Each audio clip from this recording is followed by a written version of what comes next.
বাংলাদেশ ক্ষুদ্র মৎস্যজীবী জেলে সমিতির জন্য দিয়েছেন 100, কৃষক ঐক্য ফাউন্ডেশনের জন্য দিয়েছেন 100।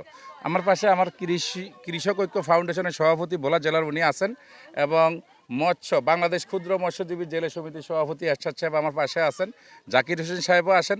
আমরা আজকে এই কম্বলগুলা শীতের ভিতরে প্রান্তিক গরিবদের মাঝে, অসহায়দের মাঝে শীতে যাতে কষ্ট না পায় সেই জন্য সরকার মহোদয় আমাদেরকে এতটা সহযোগিতা করছেন, ওদের মধ্যে পৌঁছে দিতে পেরে আমি খুবই খুশি, খুবই আনন্দিত। এবং আমি দেখলাম যাদেরকে কম্বল দিছি তারা সবাই খুশি, তারা কম্বল পেয়ে তাদের সবার মুখে হাসি ফুটে উঠেছে যে এতদিন আমরা কষ্ট পেয়েছি, এই শীতের জন্য আজকে কম্বলটা আমরা পেয়েছি এই শীতের ভিতরে।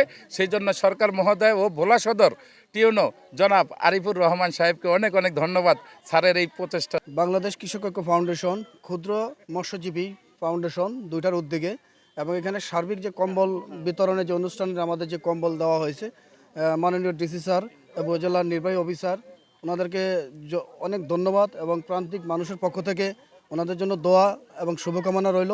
এইভাবে শীতার্থ মানুষদের সহযোগিতা করার জন্য আমাদেরকে এই কাজে ইনভলভ করছে, সেজন্য আমরাও খুব আন্তরিকভাবে ওনাকে ধন্যবাদ জানাই। আজকে দৈন্য ইউনিয়নের সুইচগেট এলাকায় আমাদের নদী ভাসমান জেলেদের জন্য ভোলা সদর উপজেলার নির্বাহী অফিসার আরিফুজ্জামান স্যারকে ধন্যবাদ জানাই। এই কনকনে শীতের ভিতরে যাতে আমাদের এই ভাসমান জেলেদের জন্য যেই বর্জ্য বরাদ্দ করছে এটার জন্য ওনাদের পক্ষ থেকে ধন্যবাদ জানাই এবং বাংলাদেশ ক্ষুদ্র মৎস্যজীবী জেলে সমিতি ভোলা জেলার পক্ষ থেকে তারও ধন্যবাদ জানাই, যাতে সবসময় এই ধরনের উপকরণ মানুষের মাঝে দিতে পারে।